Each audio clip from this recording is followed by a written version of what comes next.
Hello, welcome. Today I'm going to be introducing you to award-winning urban sketcher Ian Fennelly, where we're going to be taking on a high street in Henley upon Thames, which I happen to be right now.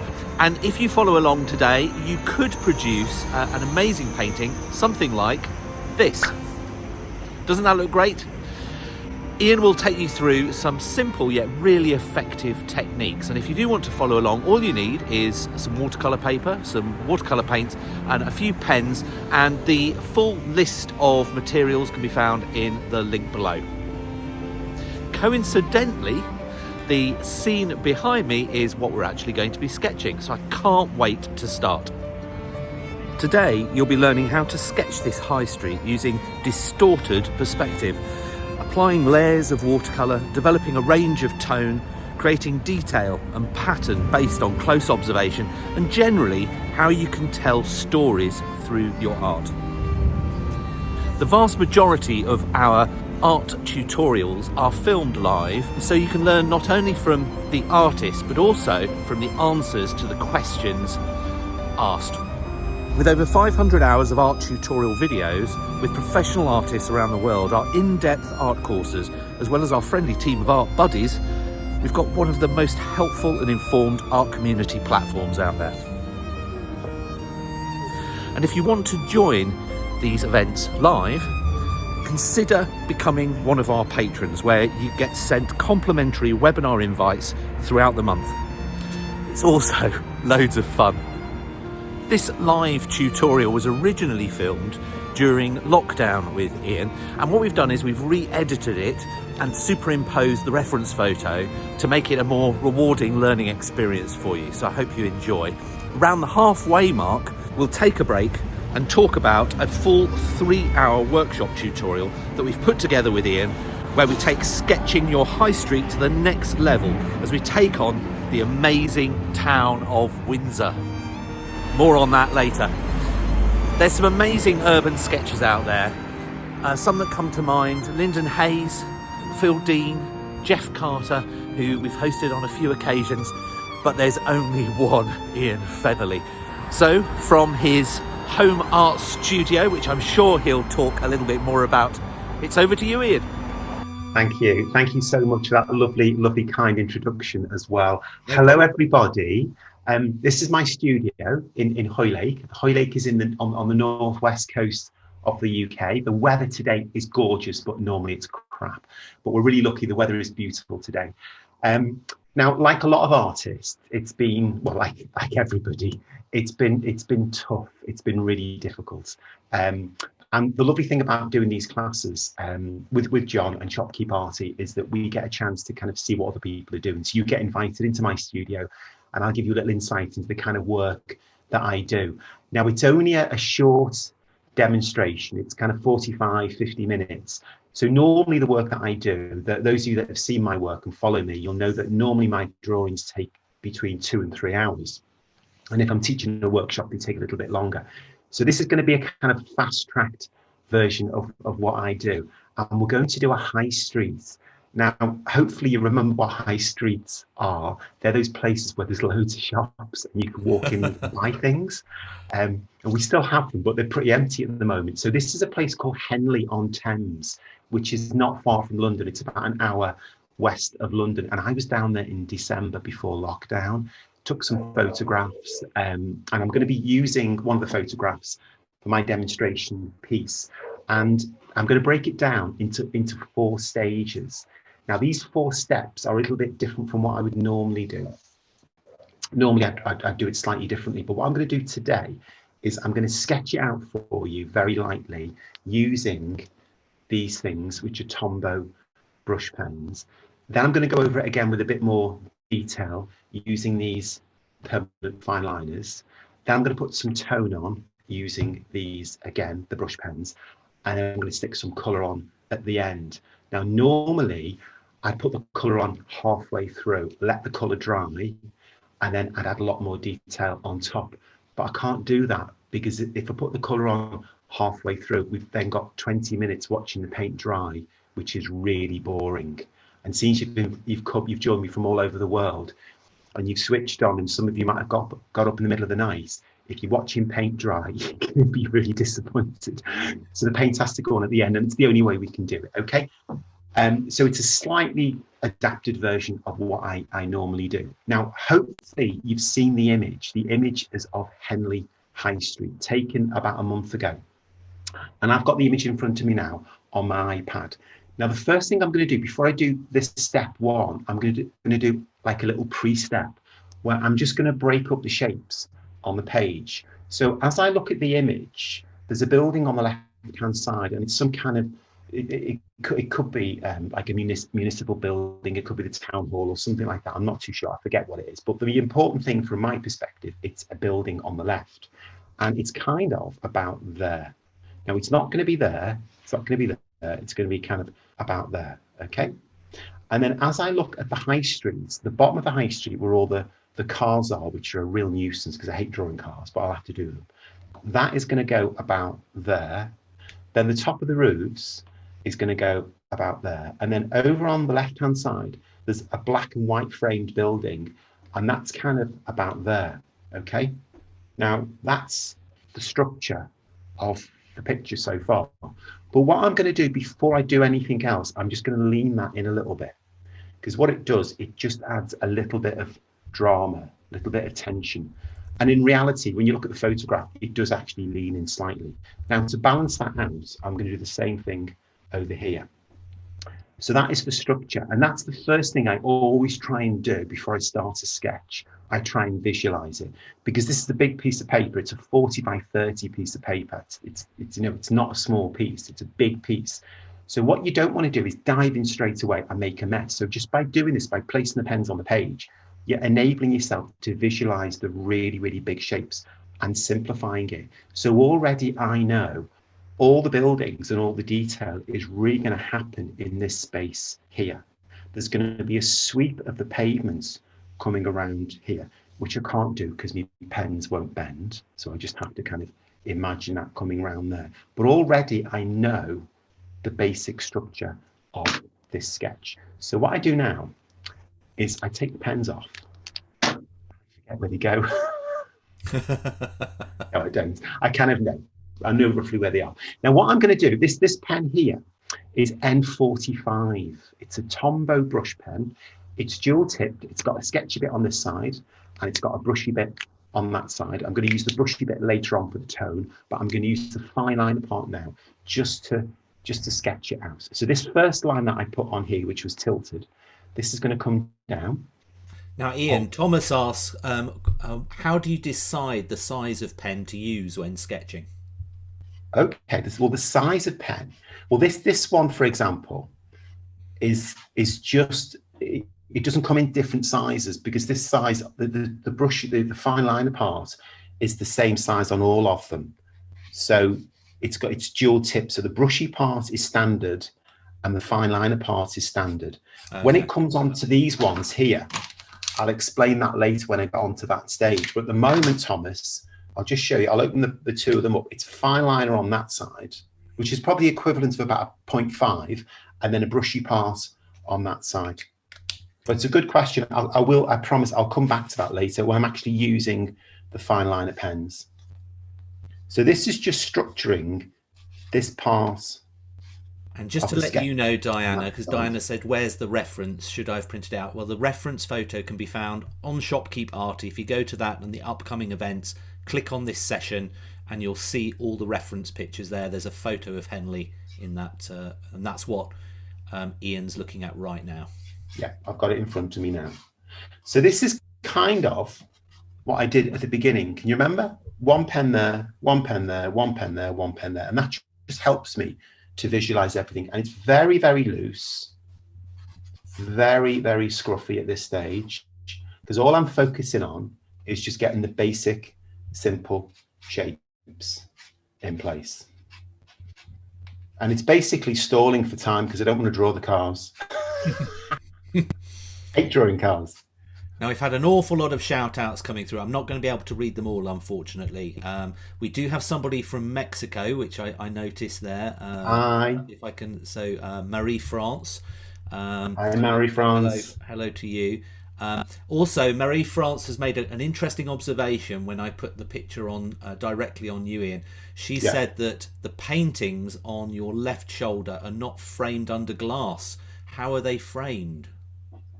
So I guess that's These those ones there, yeah. those they're oil paintings. Oh, right, they're just on canvas. They're on canvas. They're oils. I don't do oils anymore because they just take too long. They're too fiddly.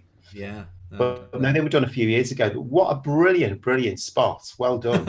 I know. Fantastic. You get the eagle-eyed award. Yeah, that's amazing. Really good. Yeah, so far, I'm almost looking through what the actual content of the thing is and just trying to simplify it in terms of really, really simple shapes. I'm not even thinking what things are. I'm just seeing everything in terms of lines and shapes. Okay, so that is kind of me fast tracking through step number one. What I'm going to do, I'm just going to quickly do a little reference of some of these cars here. And Adam's given a shout out. Hello to all the students watching along at Sarum Academy in Salisbury. There we go. There's a nice little shout out. Oh, probably all at home, I would imagine, rather than actually at the school. I know. It's such a shame, isn't it? There's so many things have just had to change, and we've had to adapt the way we do things. But you know what? We'll come through it, and when we come through it on the other side, I think we'll really just appreciate everything that's going on so much more. You really will. Avi said, "What do you do if you make a sketch mistake?" Because obviously, so. That's such a great. Was that Avi? Avi that's or RV? I don't know. Yeah. Brilliant question. I'm lucky because when I make mistakes, nobody ever seems to notice. The thing, right? I mean, I can talk about that particular subject of making mistakes for ages, but I'll try and kind of summarize my views on it. And my feeling is that in some ways, you're only going to make a mistake if you're painstakingly measuring yourself against the photograph that's in front of you, which I'm not, because what I'm doing is I'm using the photograph as an opportunity to have as much fun and to mess around and to play with shapes as possible. So I'm really not worried about replicating the photograph. And if a line kind of goes off for a wobble or it's in the wrong place, I really don't worry about it at all. You know, it's just part of the drama, it's part of the energy, it's part of the expression, it's part of the handmade quality. So I don't worry about it. That's my excuse for making mistakes. Now that's step one finished, which looks an absolute mess. But the most important thing is it's got the basic structure of the composition in place and how it fits together. So it's ready for step two. Now this answers one of the questions before, because I'm going to start using the permanent fine liners now. I'm going to start off with a 0.3. And a 0.3 is a really good one to start with, because you don't want to start off too thick, because then your lines will be too heavy too soon. And you don't want to start off too thin, because you want to save the thin lines for the detail for later on. So now I'm going to kind of go around everything and just give it a more permanent line. Now, Barbara asked, do you ever use pencil for layout? No, I never use pencil.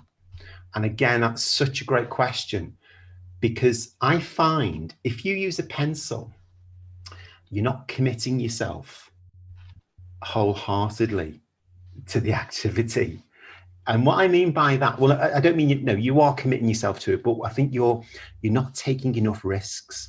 And I think sometimes by using a pen, which you can't rub out, I think you're taking a little bit more of a risk with things. Because in my experience, if I've got a pencil in my hand and I know that in my other hand I've got a rubber, I'm probably not going to try as hard, because I know that if I mess it all up, I can always rub it out. Whereas you can't do that with a pen. So I think you're more committed. But that's a personal thing. I'm not saying that applies to everybody. It just applies to me. And I can only talk from my own personal experience of things, but I know by having a pen, it forces me to try a lot harder. Yeah. And also I just like the permanence of it as well. You know, you're making these lines, you're making these marks, and they're not going to go away. And I just really like that. Now Loretta said, why did you add the cars? Could you use artistic license to leave them out? But I guess Yeah, you're no, trying to create a bit of life yeah, in the. I absolutely could. And sometimes I would actually miss the cars out, but I just felt because it was a demonstration, you know, it'd be quite nice to actually show people how how bad I am at doing cars. And then Jennifer asked, are the pens waterproof or water soluble? No, these are permanent, so they're waterproof pens. Now the brush pens, the one that I used at the beginning, these are water soluble, so these will disappear slightly. But these pens now that I'm using are permanent. So when you put the paint on later, the paint will not dissolve them at all. They will stay. They won't go anywhere at all. And that's quite an important, you know, key feature really of kind of what's going on. That you don't want the pens to disappear. Otherwise, you know, all that kind of line work that I'm doing at the moment, because I'm starting to put like a little bit of, you know, detail into the car. If you put the watercolor paint on top and everything just disappears, it's quite frustrating really.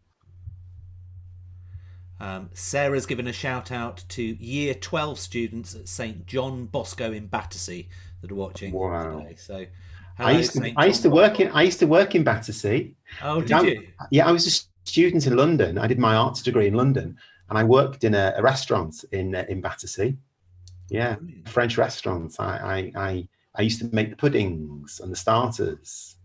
Yeah, I love London. I miss London so much. One of my very first flats was in Battersea, where I used to live on Battersea Rise. It was called the road. Fantastic. I know it well. It was just above a hairdresser's, and the hairdresser was the landlord, and I used to get my hair cut for free. Fantastic. And then we've got another shout out to another school watching from Antrim in Northern Ireland. Hello to everyone watching from Slemish College in Ballymena. I'm probably going to pronounce that wrong, aren't I? Ballymena. Ballymena. Oh, my dad's Irish, or he was Irish. Unfortunately, he's not with us anymore. But yeah, my dad was from Ireland. Love the place. Yeah. I was meant to be doing workshops there last year with one of the travel companies that I work with. Obviously it got cancelled, as you can imagine, like everything else got cancelled. But we're hoping to do it again in June. And we're doing a tour of Ireland, which I'm really looking forward to. That would be lovely, yeah. It'd be so cool. Yeah. I do apologise. This drawing looks awful. It's like so scruffy. It looks great. So these lines that I'm doing now, obviously with the more permanent fine liner, I'll just go in with a 0.8 now, just to thicken some of these up. Jan Potter's just joined us. Greetings from Vancouver in Canada. Indecently early here, she says. Yep. Wow. I guess that's 8 hours behind, so yeah, pretty early.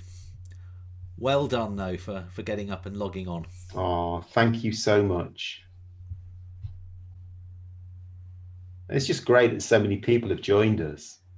And you know, as somebody said before, creativity at this time is just such a great thing to be able to do. And it doesn't matter, you know, where you are on your own personal creative journey. Yeah. You know, it's just great that you have a chance to do it and to try things out. And I think it reinforces our mission. It's the creativity and doing things like this are just so good for mindfulness and mental absolutely health. They really, really are. And it fixes you in the moment as well. Yeah. You know, I mean, I'm having great fun doing this. I've just completely switched off and forgotten everybody's there. But you know, you're on a webinar, Ian, just reminding you. You just lose yourself in it completely. It's great. Now, what I've done, I've kind of gone over everything. So I've kind of made those initial lines a lot more secure now. Okay, so everything's a lot more kind of permanent. It's still, oh my God, it looks awful on that screen. It actually looks a lot better here in real life. It's really, really scruffy still.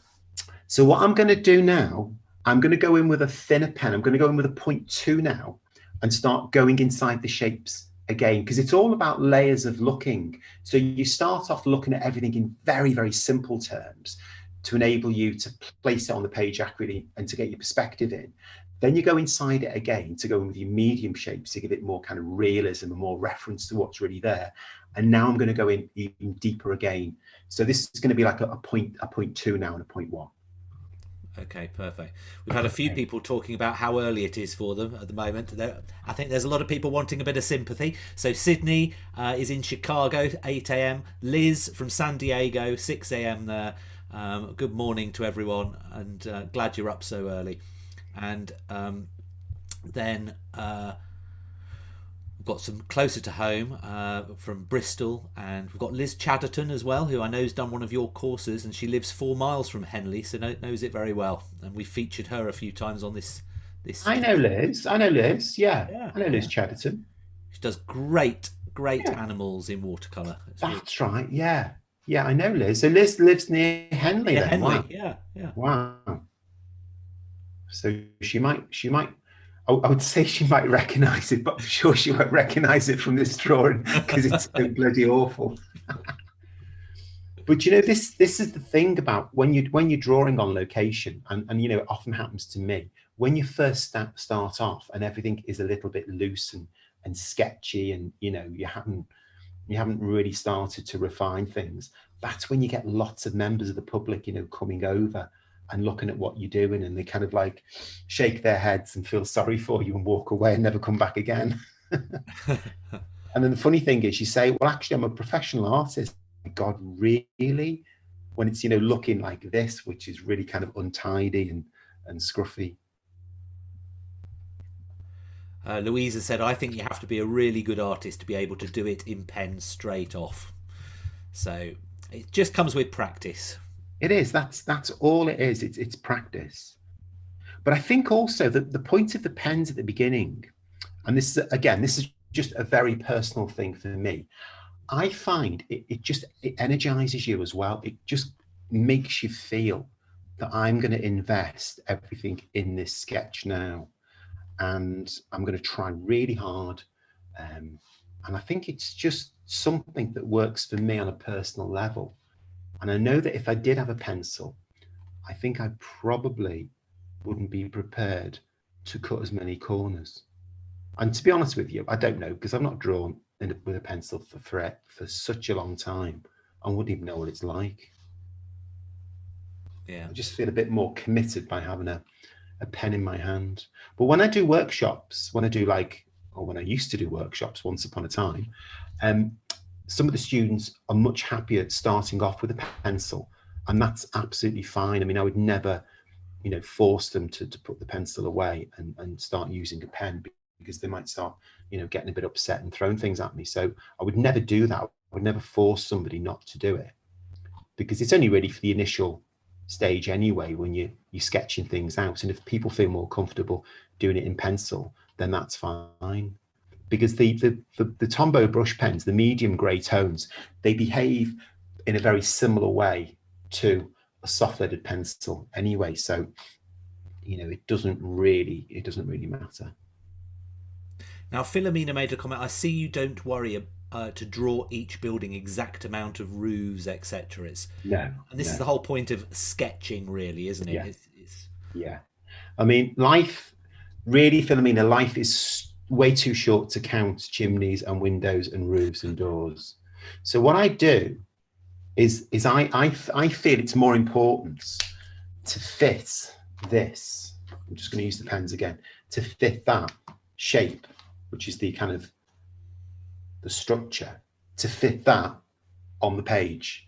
Now, in reality, when I look at the photograph, this building here should be stretching right out. It should go much further over, but that's not going to make as interesting a shape on my page. So it's all about how the shape fits. And then within that shape, it's me telling the story that I want to tell.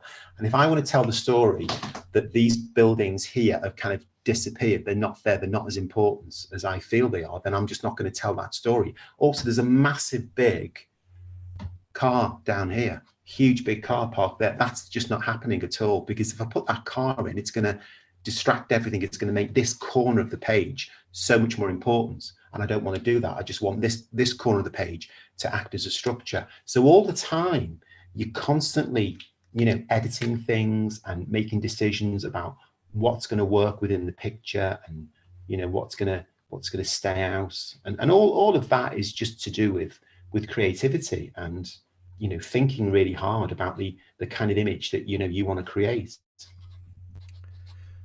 So we have an award which will go to Susan Tang for the most dedicated person. The earliest time so far, 1:20 a.m. in Sydney. Oh wow, Susan! I think I know Susan. I think I know you on Instagram. I think you messaged me or commented a few times about some of the stuff that I've done. That's so amazing. Thank you. I hope you're going to go back to bed afterwards, Susan.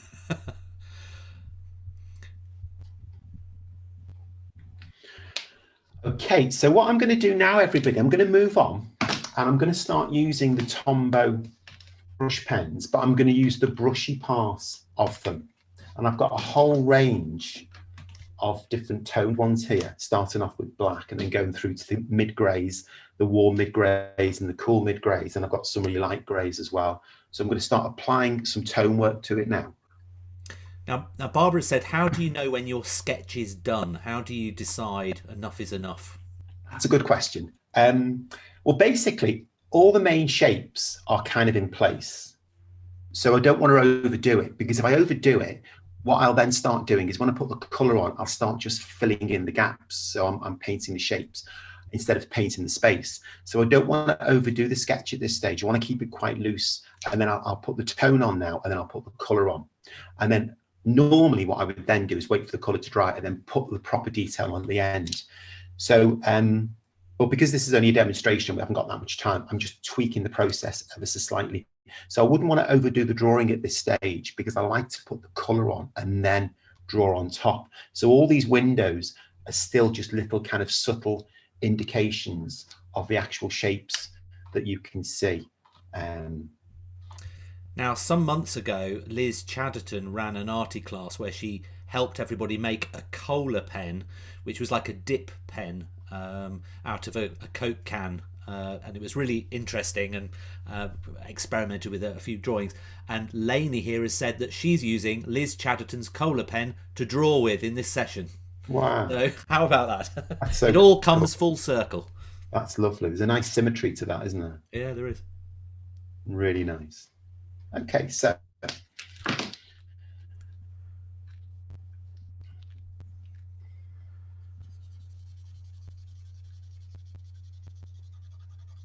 this is just a light grey,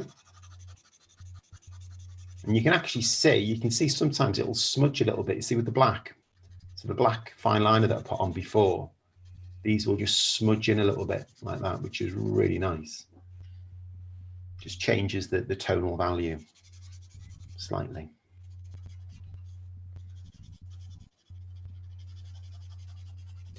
Now, just to let you know, we're probably coming up towards half-ish time soon, so I don't know when an appropriate moment, but I just thought I'd give you that nudge. It's okay.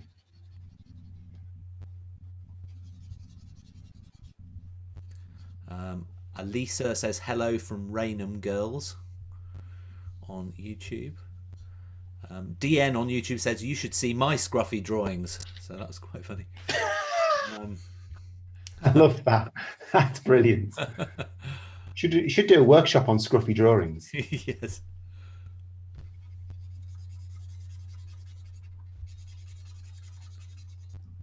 But what's nice about these is because the brushy nature of them and because of the tip, they're actually starting to pick up some of the tonal values of the fine liner that went on before.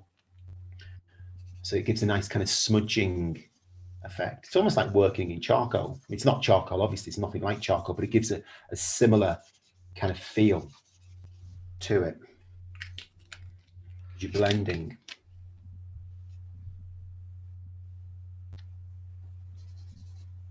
Oh, we've just had a new winner, Bruce Ingram from New Zealand. It's 3:30 in the morning. Wow, Bruce, that is Enjoying a outrageous. cuppa and demo. There we go. That Well is done, Bruce. outrageous. Good dedication. Wow. Louise has asked, are Windsor and Newton watercolour markers in any way similar to Tombows? No, not at all.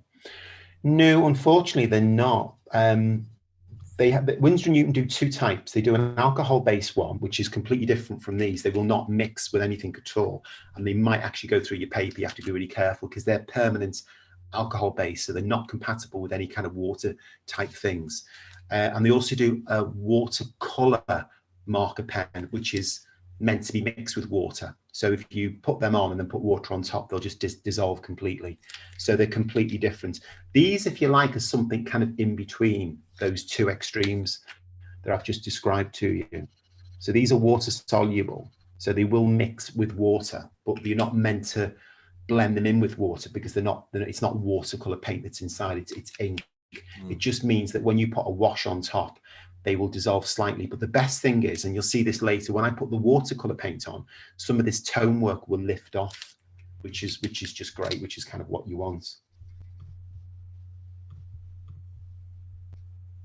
But a lot of those things are really best demonstrated in a kind of workshop. You know, in a demonstration, it's hard because everything you're doing is quite quick really. But in a workshop, and are you doing it on watercolor paper? Yeah, this is Fabriano. It's hot press, so it's 300 gram Fabriano watercolor paper, super smooth. Right, yeah. Which is great paper. I love this paper. How have you found it so far? Great, wasn't it? If you have enjoyed it, we'd really appreciate a thumbs up. We are on a mission to try and spread art far and wide, and by giving it a like, YouTube then recommends it to more people, young and old alike, so really appreciate that. So we're now going to take a short break, and I'm going to play some highlights of a 3-hour workshop tutorial that Ian and I have put together, where Ian takes on Windsor. It's an amazing art workshop, and if you are interested, you can purchase it or rent it for an amazing price. Let's play those highlights now, and I might just get enough time to feed the ducks while we do.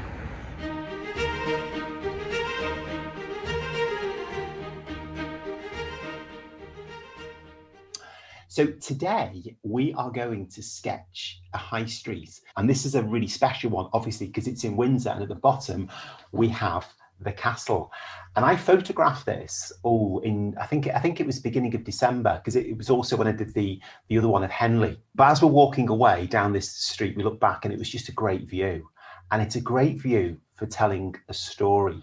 But what I'm trying to do, I'm trying to simulate the experience of being there on location. And if I was there on location, if I was sat in this street looking down, the castle would be a lot bigger. This is the shop on the left. This is the castle in here. These are the shops on the right. This is the lamp. This is the pavement. Okay. Now I need to keep this interesting for me and interesting for you. So just a little bit of tension already. Sinclair has asked a good question. What do you mean when you say tension, when you are creating that tension between? Ooh, wow, that's a great question. Yeah. Okay, so now I'm going to show you the colours I'm going to use, because I've kind of planned this beforehand to help with the workshop.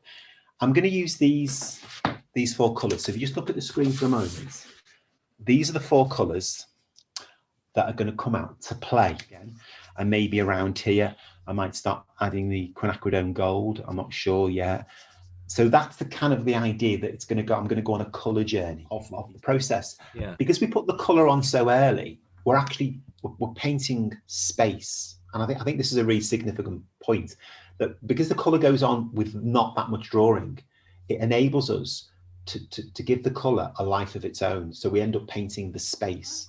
Okay. It's so attractive. Yeah, let me show you this one, because I was going to show you this one anyway. This is very similar to what we're doing at the moment. This is Oxford. So this is the sketch in Oxford, and the one we're doing today, this one will end up looking a bit like this one. Okay. Now in answer to your question, if you look at the perspective, we just take a pen on some of these horizontal lines here. Yeah. Can you see they're all going towards this imaginary vanishing point?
Wasn't that great?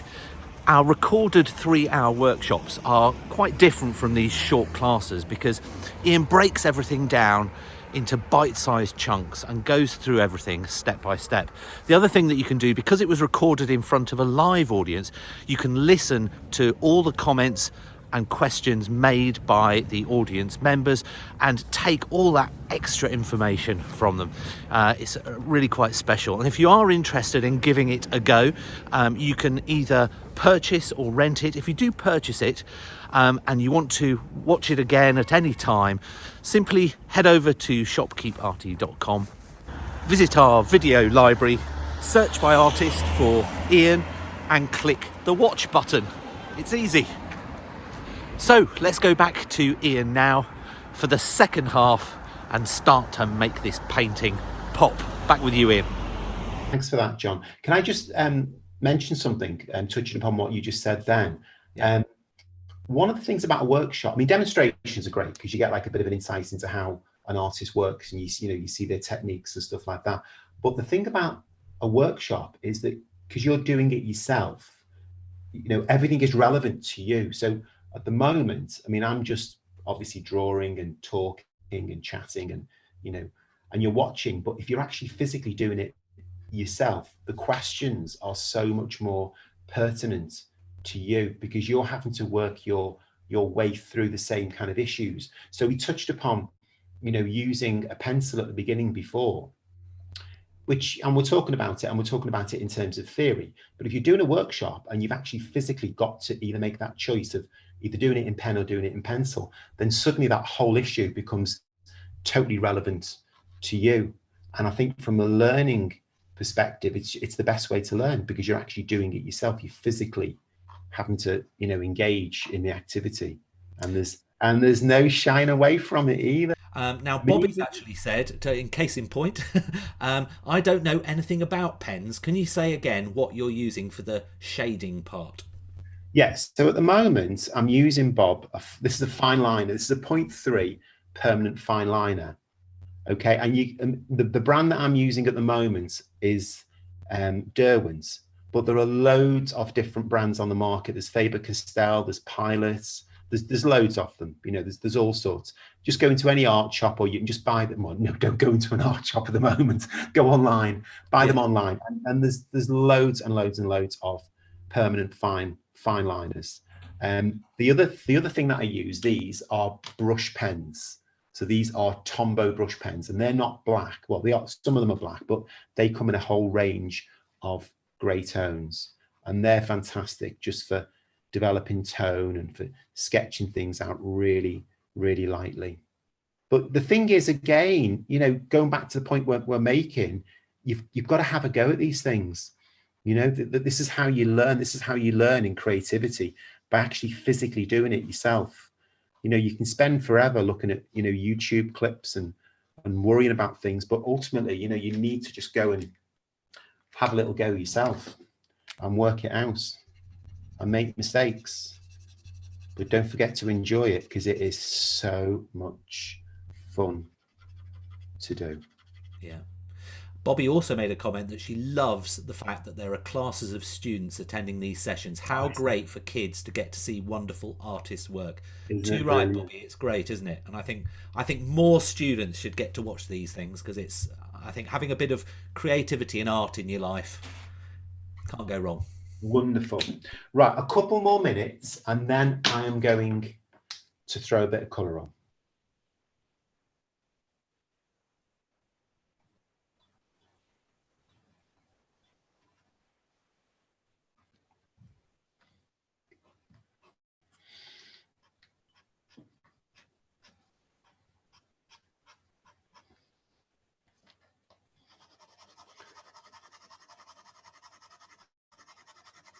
Okay, so this is a lot more. As I've said before, this is a lot more than I would normally do before the colour goes on.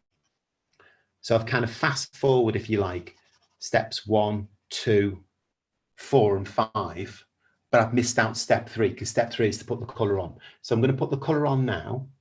And before I do that, I'm just going to show you my paints. So this is my paint palette. I use Windsor & Newton paints. And I've actually got, this is really sad, I've got 6 of these palettes, 6 of them. And I mean, to prove I've got 6, they're all here on the shelf, look. They're all here. I've got 6 of them. And each of these palettes has got a slightly different combination of colours. Black and white and ultramarine blue are in every one. Those 3 colours, black, white, ultramarine, are in all of them. Things like burnt sienna are probably in, say, 3 of them, you know, and then odd colours like cobalt turquoise light might only be in 1. But they're all set out in a certain way. And I always start off with white, and then I go through the yellows and the reds and the deep reds in this section, and then the browns are here, then the greens are here, and then we go back from the blues. Now, this particular palette, out of the 6 of them, is predominantly brown and blue, because it's got four blues in. It's actually got 3 greens as well. Some of the other palettes might only have, say, 2 blues and no greens. So they're all different, and they don't bear any relation to what I'm going to go off and draw and paint. They're just for fun. It just keeps it interesting. So if I go off on a trip somewhere, like, for example, the last trip I went on was Germany in the summer. I did workshops in Germany. I took 4 of these palettes with me, and each day I had a different one.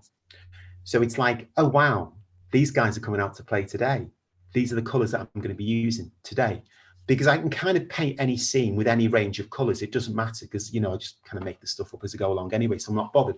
So this is the particular palette that I'm going to be using. And I'll just quickly go through the colours. So that's white, that's Windsor yellow deep, that's transparent orange, which I'm going to stick on. That is the most gorgeous colour. Transparent orange is amazing. That's Windsor orange, that's permanent mauve, that is burnt umber, burnt sienna, raw sienna, cobalt turquoise light, hooker's green and cobalt green, and then the blues are cerulean, ultramarine, Windsor blue, Prussian blue, and black. Now, I'm not going to use all of these colours, because I only really use about 4 or 5, maybe 6. So I'm not going to use all of them, but I'm definitely going to use that colour there, which is the transparent orange. It's gorgeous. It's like real beautiful colour. And I'm definitely going to use cerulean blue. And I'm just going to play with those 2. So cerulean blue, transparent orange, which are complete extremes. Okay, one super warm, super cold. Okay, and I'm just going to play with them and see what happens. And then I might bring in a little bit of burnt umber, and I might bring in a little bit of a deeper blue, maybe a Prussian blue or a Windsor blue, but that is all I'm planning on doing at this stage.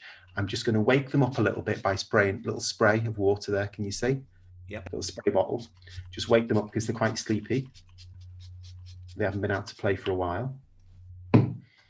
I've got just to let you know how many questions we haven't got round to yet. We've got 87 plus all the other live chats. So I think if you want all your questions answering, join the workshop because we'll have a lot more time. Can I just, am I getting loads of questions because I'm just rubbish at explaining things? No, it's just, oh gosh, it's difficult. So I am selecting a few here and there, but I just can't get around to everybody's, unfortunately. So sorry about that. Let me just quickly show you the brushes. Okay, these are called pastry brushes. They're not really pastry brushes, they're flat, but I call them pastry brushes. Okay, so we've got daddy pastry brush, mummy pastry brush, and baby pastry brush after the 3 bears. We've got a round-headed one there, big round-headed one, small round-headed one, which I don't often use, but I just have them because it looks really good. And then these are the most important ones. These are the riggers. So big rigger and small rigger. That's a 1 and that's a 0. So they're my brushes, okay? I mainly use the pastry brushes and the riggers, and I'm just gonna have some super fun. Now check out this transparent orange. I'm going to put it on top of that very light grey. Check this out. Just look at that. And I'm using the rigger, and it's just basically drawing in paint.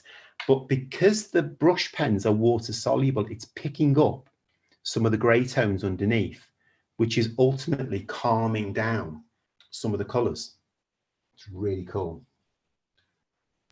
Now Jennifer's asked, what's so special about transparent orange? It's not one I'm familiar with. Well, there's nothing special. It just looks nice.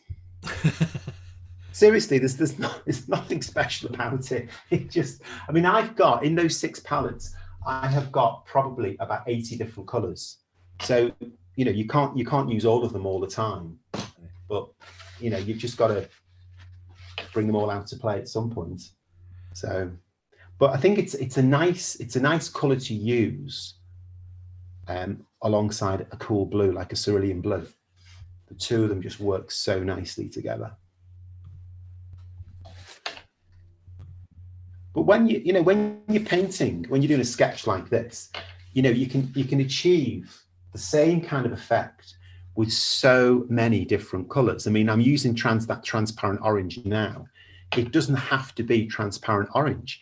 It could be a burnt sienna, or it could be an alizarin crimson, or it could be a raw sienna. You know, there's so many different colours you can use. And, you know, I try not to get too hung up about which colours are going on, because they're all going to do a similar, they're not going to do a similar job, but they're all going to do a job, which is to kind of express, you know, how you feel about the subject and how much fun you're trying to have. And it's, you know, it's just got to be fun. It's got to be fun, which is why I don't count windows. And I've had a couple of comments about your palette. What palette? They were admiring it from afar. Yeah, it's made by Frank Herring. Frank Herring, he makes them. Okay. And yeah, they're great. I've got loads of them. The greys.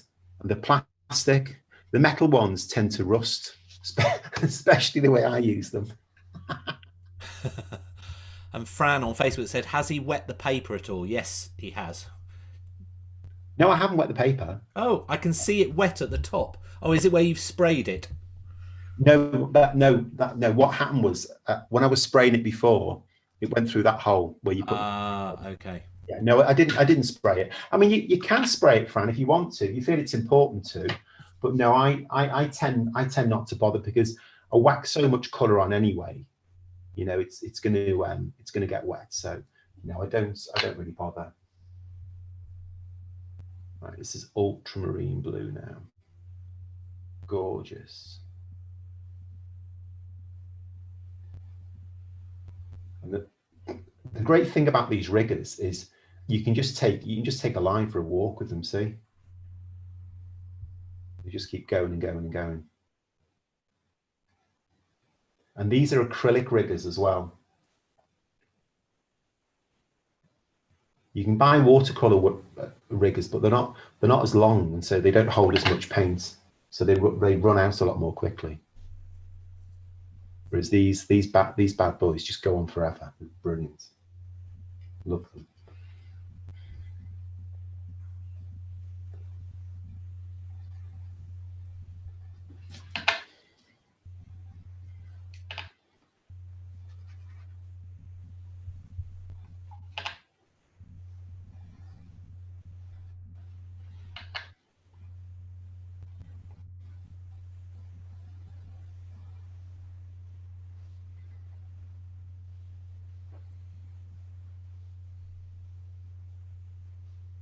But this is just about having fun. It really is.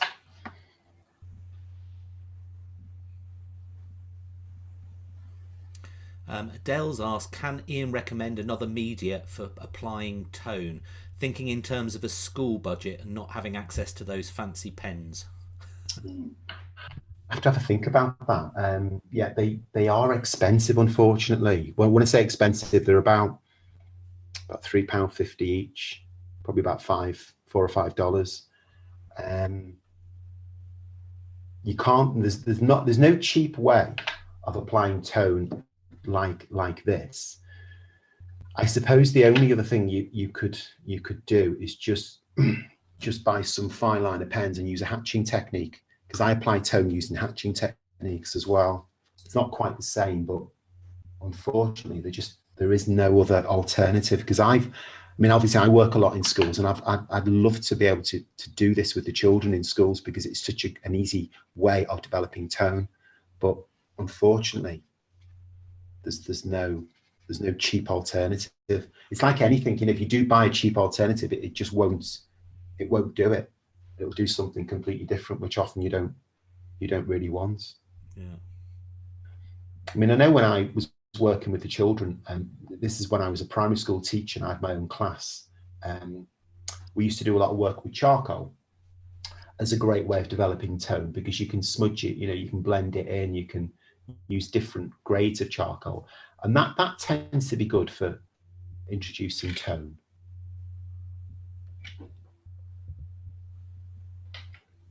Ed Deleuve on YouTube, what a great name, Ed, said, what about diluted ink for tone? Just getting some ink and diluting it. Yeah, I guess you can. I couldn't really say, because it's not something I've ever done. When I work with children in schools, or when I used to work with children in schools, bizarrely, we mainly did sculpture. We mostly did three-dimensional work. I didn't do a huge amount of fine art, and if I did, it would tend to be more drawing in with pens, but line drawing in pens, not kind of tone work in pens. But that's a different subject altogether. Right, I haven't got a lot of time, so I'm gonna just do one more little thing. Just want this to be more of a focal point in this building. Lane is using liquid charcoal. There we go.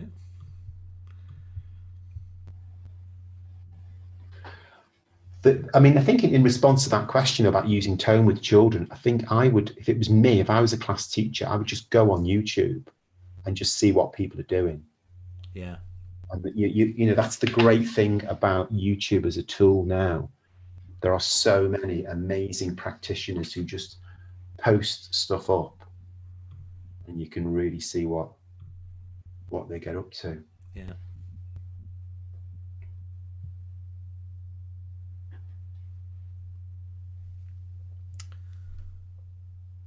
Right, a few more minutes now, Ian, and then we'll have to bring this to the end, I'm afraid. Okay. But it's looking stunning. Oh, thank you. In fact, Jennifer said it looks very juicy. There you go. Juicy's the word. Love it. Today. What I'll probably do, I won't do too much more to this now, but I'll let it dry, and I'll probably finish it off and make sure people have got access to it. I'll post it on Instagram, and I'll also email it over to you as well, John. You can stick it on your site. Yeah, that'd be great, because we have a Facebook post for this as well, which I'll talk about in a minute. So, how did you get on? Great, wasn't it? And if you did paint along, you've got your own version, please share it. Take a photo and share it either on our Shopkeep Arty Facebook page. The link is in the description. Or if you're one of our patrons, you can share it on our patron WhatsApp. We have loads of fun on there discussing various things, all arty. So do check that out too. If you want free invites to all these live classes throughout the month, you can register as a patron. On top of free entry, you get loads of other benefits such as art product discounts, and we also get free giveaways from time to time. You can join for as little as £5 a month. Simply click the Join Us button on our patrons page. Well, that was great. Thanks so much for sharing your time today, Ian. It's been absolutely fabulous. I've really enjoyed it. It's been great fun. Slightly quicker than I would normally do it. I know. I've got lots of thanks coming in. Ignor Paxoy, thank you. Thank you so much from Gloria. What an amazing class. Miranda, thank you. That was fabulous. M. Warner, this was really great. Thank you so much. Bobby, golly, this is wonderful. Gunja, thank you. Bernadette, thank you. Much appreciated. Trina, fabulous. Thanks, Ian and John. I have a new way to work with my Tombos now and all of my pens. Anita, thank you. There's quite a few, actually. We're up to about 130 on some things, so I won't. Fantastic. So the end of another brilliant arty class. Ian, thank you so much. Oh, you're very welcome. Thanks for joining me, everybody. Okay, and take care. Look after yourselves out there. Exactly.